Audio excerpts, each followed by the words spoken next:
Vamos a empezar. Primero, hablemos de la bioquímica, que esa es la ciencia que estudia las reacciones químicas y las moléculas que hacen posible la vida. Se enfoca en biomoléculas como proteínas, carbohidratos, lípidos y ácidos nucleicos. Esto se imagina que cada una de esas moléculas tienen un papel específico, como los actores en una obra de teatro. La bioquímica nos ayuda a entender cómo interactúan y transforman la energía y la materia, lo que es esencial para los procesos como la digestión y la replicación del ADN.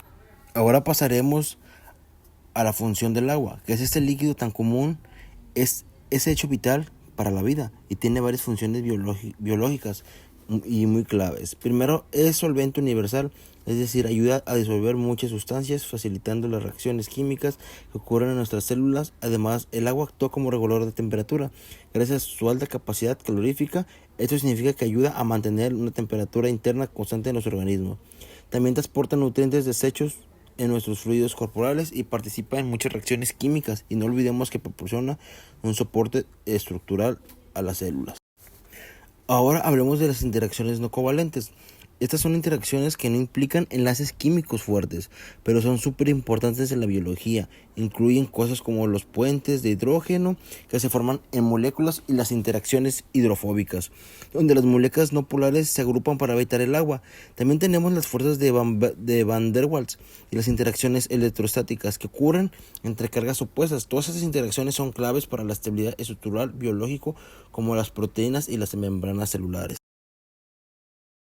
Vamos a hablar de la solvatación de sales. Cuando disolvemos una sal en agua, como el cloruro de sodio, ocurre un proceso fascinante llamado solvatación. En este proceso, las moléculas de agua rodean los iones de sal. El oxígeno, que es parcialmente negativo, se atrae hacia el ion de sodio, mientras que los hidrógenos, que son parcialmente positivos, se sienten atraídos por el ion de cloruro.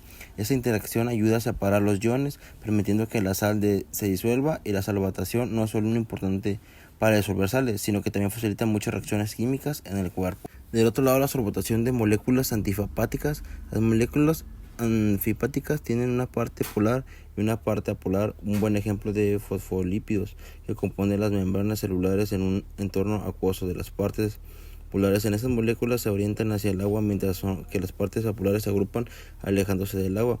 Este comportamiento permite la formación estructural de complejas que son esenciales para la función celular. Hablemos de las micelas a continuación. Cuando las micelas antifipáticas se agregan en soluciones, pueden formar micelas. En una micela, las colas apolares de las moléculas se agrupan en el interior, mientras que las cabezas polares quedan expuestas al agua. Esta estructura es crucial en la digestión de grasa, ya que ayuda a solubilizar los lípidos, permitiendo una absorción en el intestino. Y ahora veamos lo de los liposomas, que son similares a las micelas, pero tienen una estructura más compleja. Formado por una doble capa de fosfolípidos, los liposomas pueden encapsular sustancias en su interior. Esto es lo más conveniente en herramientas valiosas en la medicina, que pueden ser utilizadas para administrar fármacos de manera dirigida. Por ejemplo, los liposomas pueden proteger los medicamentos de la drogadicción y permitir que se liberen en un lugar adecuado en el cuerpo. Ahora hablaremos de las fuerzas de Van der Waals. Estas son interacciones débiles que ocurren entre moléculas debido a la información de dipolos temporales. Aunque son más débiles que los enlaces covalentes o icónicos, son esenciales para muchas propiedades de las sustancias. Esas fuerzas permiten que las moléculas, como los gases, se mantengan juntas en temperaturas mucho más bajas, y son clave en la formación de estructuras biológicas como las membranas celulares. Ahora, en los puentes de hidrógeno, esos son un tipo específico de interacción que se forma cuando un átomo de hidrógeno que está unido a un átomo electronegativo como oxígeno o nitrógeno se siente atraído por átomos de electronegativo. Los puentes de hidrógeno son más fuertes que las fuerzas de Van der Waals, pero más débiles que los enlaces covalentes. Son cruciales para la estructura del agua y juegan un papel fundamental en la estabilidad de las proteínas y el ADN.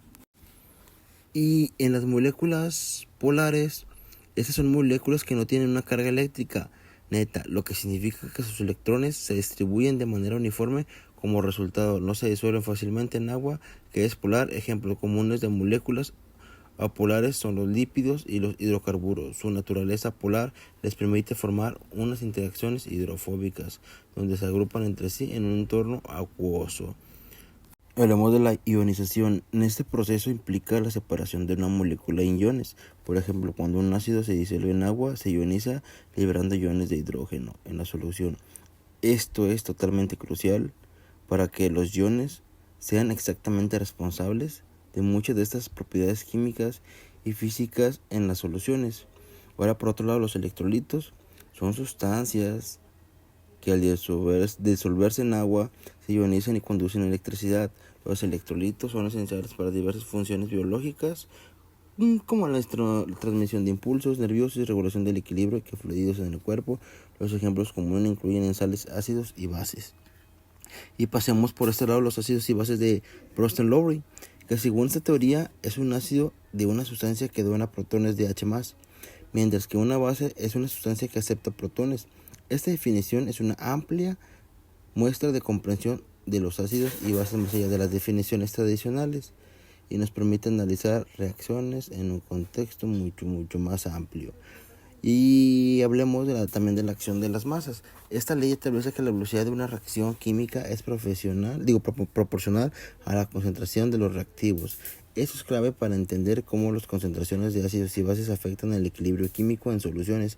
Ahora, hablando de la ionización del agua, que es un solvente único que se ioniza en pequeñas cantidades formando iones de hidrógeno y iones de hidroxilo. Ese equilibrio es fundamental para la química de soluciones acuosas. Establece para la base el concepto del pH. ¿Y qué es el pH? Es una medida de la acidez o basicidad de una solución. Se calcula como logaritmo negativo de la concentración de iones de hidrógeno en la solución de pH. Un pH menor a 7 indica que es una solución ácida. Un pH 7 es neutro y mayor es una solución básica. La escala del pH es del 0 al 14. Hay excepciones, por ejemplo, soluciones muy concentradas pueden tener pH ya fuera del rango. La escala logarítmica, lo que significa un cambio de unidad de pH, representa un cambio de 10 veces en la concentración de iones de hidrógeno. Finalmente hablamos del pKa. El pKa es la medida de la fuerza de un ácido, es el pH que la concentración de un ácido y su base conjugada son iguales al pKa. Bajo indica un ácido fuerte, mientras que un pKa alto indica es un ácido débil. Este concepto es muy útil para entender la reactividad de los ácidos en soluciones. Primero vamos a analizar qué es la solución buffer. Una solución buffer es una mezcla de un ácido débil y su base conjugada, una base débil y su ácido conjugado. Su principal función es resistir cambios en el pH cuando se añaden pequeñas cantidades de ácidos o bases. Eso es crucial en muchos procesos biológicos, ya que muchas reacciones en los organismos vivos ocurren dentro de un rango de pH muy específico. Ahora vamos a ver cómo funciona un buffer. Cuando se añade un ácido a una solución buffer, el ácido débil se ioniza y el equilibrio se desplaza para neutralizar el efecto del ácido agregado. Por otro lado, si se añade una base, la base conjugada del ácido débil reaccionará con el exceso de iones de hidrógeno minimizando así el cambio en el pH.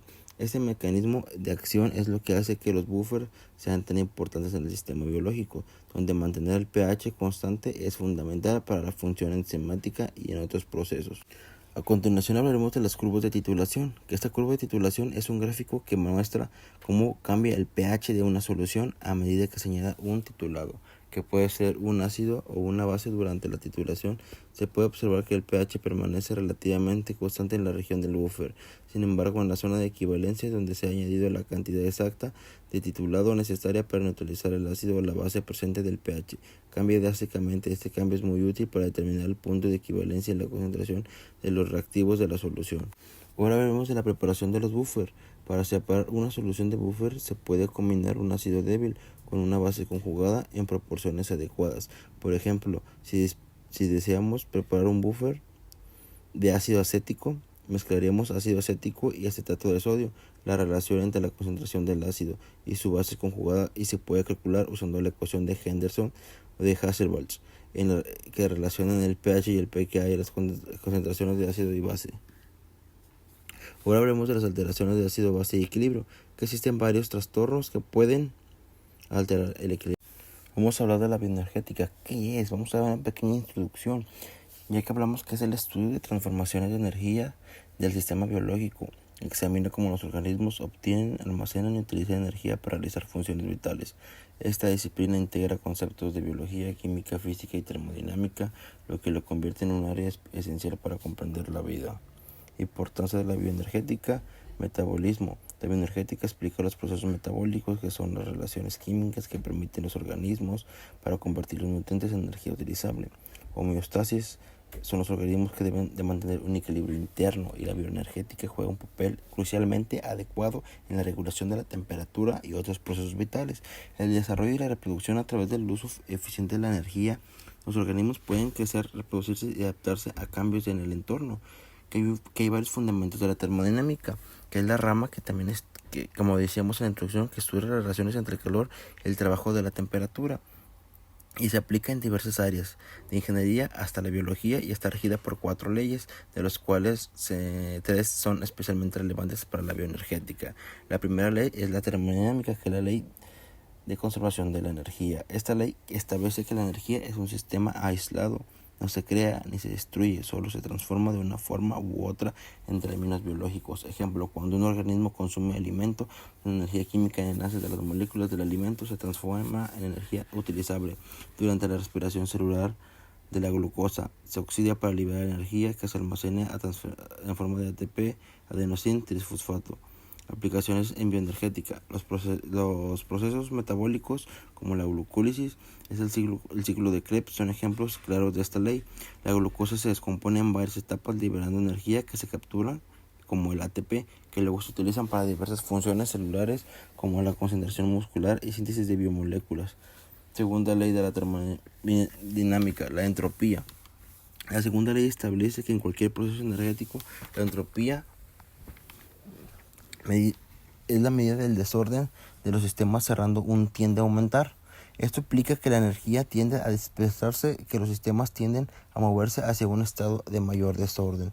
Ejemplo, durante el metabolismo para la energía se disipa en forma de calor, lo que contribuye al aumento de la entropía del sistema, que es la relevancia de bioenergética. En los organismos que pueden reducir entropía, organizarse al consumir la energía total del universo, sigue aumentando su entropía. Este concepto es vital para entender por qué los organismos necesitan continuamente consumir energía para mantener su organización y funciones vitales. Tercera ley de la termodinámica, que es la temperatura cero. Esta ley afirma que a su debida medida de que la temperatura de un sistema se aproxima al cero absoluto, que es la 0 Kelvin. La entropía de un sistema perfecto entiende un valor mínimo constante. Ejemplo de los sistemas biológicos, que las reacciones metabólicas prácticamente se detienen a temperaturas extremadamente bajas, afectando la capacidad de los organismos para utilizar energía. Implicaciones en bioenergética. Esta actividad enzimática y los procesos metabólicos dependen de la temperatura a temperaturas muy bajas, como las encontradas en ambientes polares o en condiciones de congelación. La actividad metabólica se ralentiza significativamente, lo que limita la capacidad de organismos a sobrevivir. La relación entre bioenergética y termodinámica se fundamenta con los principios de la termodinámica para explicar cómo los organismos convierten la energía. Los principios termodinámicos son cruciales para comprender el funcionamiento de los procesos metabólicos. Conversión en energía. La bioenergética estudia cómo los organismos convierten la energía, los alimentos en formas utilizables como el ATP a través de procesos como la respiración celular. Eficiencia energética. Comprender las leyes de la termodinámica permite evaluar la eficacia de los procesos biológicos. Por ejemplo, se pueden medir las pérdidas de energía en forma de calor durante la respiración molecular. Interacciones con el medio ambiente. Los organismos no solo obtienen energía, sino que también interactúan en un entorno, lo que implica transferencias de energía y materia. Eso es fundamental para los ecosistemas donde la energía fluye a través de las cadenas alimenticias. En este caso, la energía libre es un concepto fundamental en termodinámica que permite entender y predecir el comportamiento de los sistemas físicos y químicos. Específicamente se refiere a la cantidad energética de un sistema que es disponible realizar un trabajo útil en condiciones específicas, normalmente a temperatura y presión constantes. Existen 2 formas principales de energía: la energía libre, la energía de Hobbes y la energía de Gibbs. La energía interna del sistema, la temperatura absoluta en Kelvin y la entropía del sistema. Esta forma de energía libre es útil en procesos donde el volumen no cambia, como un experimento, donde realizados en condiciones de laboratorio controladas. Es particularmente relevante en estudios de sistemas muy cerrados que no intercambian trabajo mecánico en su entorno. Energía libre de Gibbs. Esa energía libre de Gibbs se aplica en sistemas de presión constante, que es una condición común en procesos químicos y biológicos, y se define como GHTS. Es la entropía del sistema que combina la energía interna del trabajo y la presión, y la TS tiene el mismo significado que antes, que es la energía libre de Gibbs. Es esencial para evaluar la espontaneidad de reacciones químicas y cantidad y cambios base. Importancia de la energía libre. Spontaneity es un proceso que se considera espontáneo si se produce sin necesidad. Esto se determina a través del cambio en la energía libre de Gibbs. Si el proceso espontáneo no lo es, este principio permite predecir el comportamiento de reacciones químicas y otros procesos termodinámicos. El equilibrio es un sistema de equilibrio que la energía libre es mínima. Eso significa que no hay fuerzas impulsoras para que el sistema cambie en reacciones químicas cuando la energía libre de los reactivos es igual a lo de los productos. El sistema ha alcanzado el equilibrio. Las aplicaciones son reacciones químicas que la energía libre de Gibbs es particularmente importante y permite que los científicos puedan decir si una reacción química ocurrirá. Por ejemplo, si el cambio de la energía libre de Gibbs entre los reactivos y los productos es negativo y se considera favorable, y esto se aplica tanto en reacciones en soluciones como en las gaseosas. Biológica. En la biología, la energía libre ayuda a entender cómo los organismos obtienen y utilizan la energía, y los procesos metabólicos dependen de los cambios en la energía libre para determinar si una reacción puede llevarse a cabo. Por ejemplo, la síntesis de ATP es crucial para la energía celular. Se basa en la conversión de energía libre durante las reacciones de oxidación. Ingeniería y tecnología. Es la ingeniería química que la energía libre se utiliza para dañar procesos industriales eficientes, y se estudian las condiciones bajo las cuales las reacciones químicas pueden optimizarse para maximizar la producción y minimizar el desperdicio.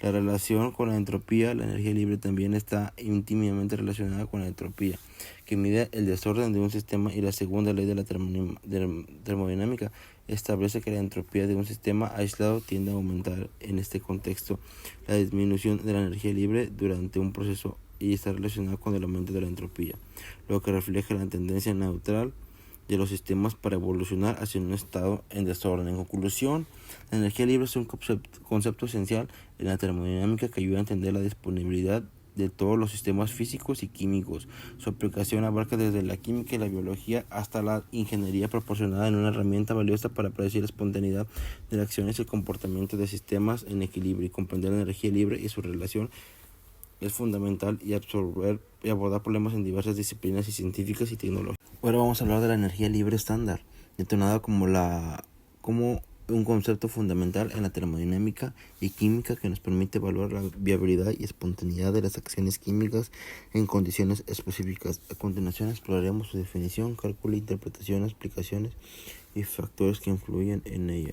Definición que viene siendo la energía libre estándar se refiere al cambio de energía libre de Gibbs de un sistema cuando los reactivos y productos están en su estado estándar. Las condiciones estándar continuamente están definidas como temperatura de 25 a 298 K, a presión atmósfera, concentraciones molar para todos los reactivos y productos. Este estándar proporciona un marco de referencia para comparar diferentes reacciones químicas y sus comportamientos energéticos. Cálculo de energía libre estándar.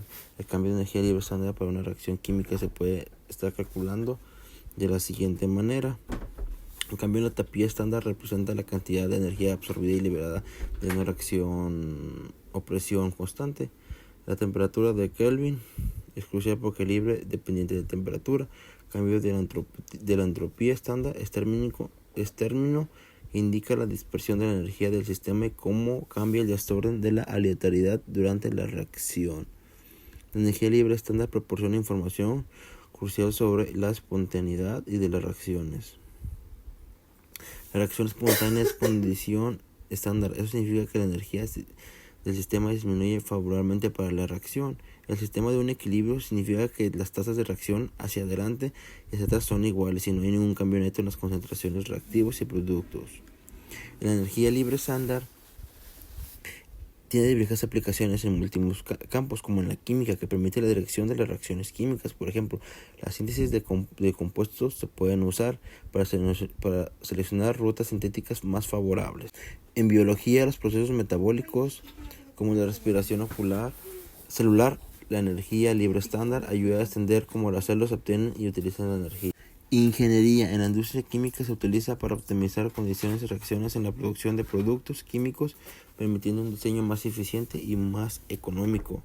Estos factores que afectan es fundamental comprender que aunque se determina bajo condiciones estándar, a la práctica de las condiciones pueden variar significativamente. En la temperatura pueden aumentar o afectar tanto como lo que a su vez impactar tanto en ese mismo valor.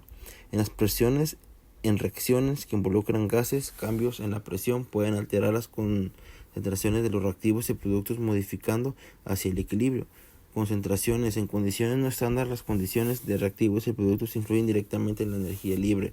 Esto se relaciona en la ecuación de la reacción de Gibbs. En la reacción del equilibrio químico es libre y el equilibrio químico es crucial a medida que la reacción avanza. Cambia cuando la reacción alcanza cierto equilibrio, lo que significa que no hay una tendencia hacia adelante, hacia atrás en este punto. La relación entre las concentraciones de productos y reactivos pueden describirse como constantes de equilibrio K. En conclusión, la energía libre estándar es un concepto esencial en química y la termodinámica que permite evaluar y predecir el comportamiento de reacciones químicas en condiciones específicas. Su cálculo de interpretación y aplicaciones son fundamentales para entender que no solo son química en sí, sino también procesos biológicos y aplicaciones industriales. Comprender cómo se relacionan con la espontaneidad y el equilibrio químico y proporciona una base sólida para el estudio de la química en un contexto más amplio. Las reacciones bioquímicas son procesos fundamentales que ocurren en los organismos vivos, facilitando la transformación de moléculas y el mantenimiento de la vida. Estas reacciones son esenciales para la obtención de energía y de la síntesis de biomoléculas y la regulación de diversas funciones celulares. A continuación exploraremos su característica y tipos de importancia en los sistemas biológicos. ¿Cuál es su definición? Es que las reacciones bioquímicas son transformaciones químicas que tienen lugar en las células de los organismos vivos. Estas reacciones son catalizadas por enzimas que son proteínas que aceleran la velocidad de las reacciones sin ser consumidas en el proceso. Tienen características y especificidad. Cada enzima cataliza una reacción específica de un grupo de reacciones similares, lo que permite el control preciso de los procesos metabólicos. Condiciones óptimas. Las reacciones bioquímicas requieren condiciones específicas de temperatura, de pH y concentración de sustratos para funcionar eficientemente. La conclusión, las reacciones bioquímicas son esenciales para la vida ya que permiten a los organismos transformar y utilizar la energía, sintetizar moléculas y regular sus funciones y comprender esas reacciones, el cual es crucial explorar para la biología y la medicina y la biotecnología, ya que son la base de muchos procesos vitales. En este apartado vamos a hablar de las reacciones bioquímicas. En los sistemas biológicos, muchas reacciones exogénicas que liberan energía y endogénicas que requieren energía están conectadas a través de un intermedio que permite el flujo de energía. Entre ellas, un ejemplo es el ATP. Actúa como intermediario entre estas reacciones, transfiriendo energía desde procesos que la liberan hacia otros que la necesitan, como la concentración muscular o la síntesis de moléculas. El ATP es un nucleótido que se descompone en ADP y fosfato inorgánico, liberando energía en el proceso, la cual se usa en reacciones anorgánicas. En este sistema es esencial para la vida y que permite que reacciones desfavorables desde el punto de vista energético, como la síntesis de biomoléculas o del transporte activo o de sustancias, pueden llevarse a cabo acoplando esas reacciones que exigen energía. La clave es este mecanismo de la alta energía potencial de los fosfatos del ATP, que es utilizada por la célula para realizar diversas funciones vitales. El valor de la energía libre de hidrólisis de ATP lo sitúa como un compuesto clave, permitiendo que tantos organismos autótrofos como heterótrofos utilicen en esta molécula para captar y transferir energía de manera eficiente. En este apartado vamos a hablar del ATP. ¿Qué significa ATP? Es el trifosfato de adenosina. Es una molécula esencial en los procesos biológicos, ya que actúa como la principal fuente de energía en las células. Está compuesto por adenina, ribosa y 3 grupos de fosfato y su hidrólisis. Libera una gran cantidad de energía utilizada para diversas funciones celulares, como la biosíntesis, contracción muscular, transporte activo y transmisión nerviosa. El ATP permite el acoplamiento entre reacciones exogénicas que liberan energía y reacciones endogénicas que requieren energía. Su valor medio de energía libre de hidrólisis es crucial para mantener el metabolismo eficiente y es reciclado constantemente en los procesos de descomposición y síntesis de compuestos de las células. El óxido o reducción, o llamado redox, también conocidas como habíamos dicho, como redox. Son aquellas en las que hay una transferencia de electrones entre dos especies químicas. Esos procesos involucran cambios en el estado de oxidación de los átomos en las moléculas, lo que da lugar a la oxidación de pérdida de electrones y la reducción de ganancia de electrones. Por lo tanto, hay una oxidación y una reducción, en la cual la oxidación ocurre cuando una especie pierde electrones y como resultado de su estado, su oxidación aumenta. La reducción ocurre cuando una especie gana electrones, lo que provoca un estado de su oxidación disminuya. Esas dos reacciones siempre ocurren juntas. Cuando una sustancia se oxida, otra se reduce. Dado que los electrones perdidos por la sustancia oxidada son capturados por la ausencia reducida. Como un ejemplo, agente de oxidante y agente reductor. Un agente oxidante es la sustancia que acepta electrones y se reduce durante una reacción de redox. Un agente reductor a la sustancia que dona electrones, se oxida y durante la reacción. Esos estados de oxidación, o número de oxidación es de un átomo, es una herramienta para llevar un registro de intercambio de electrones en estas reacciones. Se define como la carga que tendría un átomo si todos los enlaces fueran completamente iónicos. Algunos puntos claves a asignar esos estados de oxidación son: el resto de oxidación de un átomo es una sustancia elemental. Para iones monotómicos, el estado oxidacional es igual. El oxígeno en los compuestos generalmente tiene un estado de oxidación, salvo los peróxidos que tiene. El hidrógeno generalmente es un estado de oxidación cuando está enlazado a no metales y cuando está enlazado a metales. En estos casos de los estados de la oxidación de carbono, tienen una amplia gama de estados de oxidación, desde 4 más 4, dependiendo del tipo de compuestos que se encuentren. Los diferentes estados de oxidación del carbono son cruciales en química orgánica e inorgánica, ya que el carbono es extremadamente versátil al formar diferentes tipos de enlaces. Algunos ejemplos comunes de estados de oxidación de carbono incluyen estados de oxidación. El carbono tiene este estado en compuestos como el óxido de carbono. En estos compuestos el carbono está doblemente enlazado a dos átomos de oxígeno que son más electronegativos, que lo que quita electrones. Estados de oxidación: este estado se encuentra en compuestos como el monóxido de carbono, donde el carbono está unido a solo un átomo de oxígeno. Estado de oxidación del carbono es elemental, como el grafito o el diamante tiene un estado de oxidación de 0. Por otro lado, vamos a hablar de la transferencia de los electrones, que es el proceso central de la reacción de redox.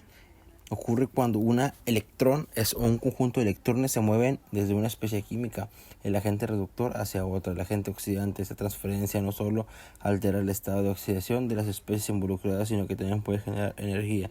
De hecho, las reacciones de redox son fundamentalmente para hacerles de formas de almacenamiento y transferencia de energía en la naturaleza, como la electroquímica. En las celdas galvánicas o baterías se generan corrientes eléctricas mediante reacciones de redox espontáneas. La respiración celular: en los organismos donde la cadena de transporte de electrones en las mitocondrias es una serie de reacciones de redox que permiten que las células se conviertan en energía química, en ATP, de la moneda de energía celular. La fotosíntesis es las plantas que utilizan las reacciones de redox en la fotosistema para captar la energía solar y convertirla en energía y almacenarla en moléculas como el ATP y los carbohidratos. En resumen, las reacciones de redox son fundamentales tanto en la química inorgánica como en la biología, debido a su capacidad de transferir electrones y energía de manera eficiente entre diferentes especies y moléculas.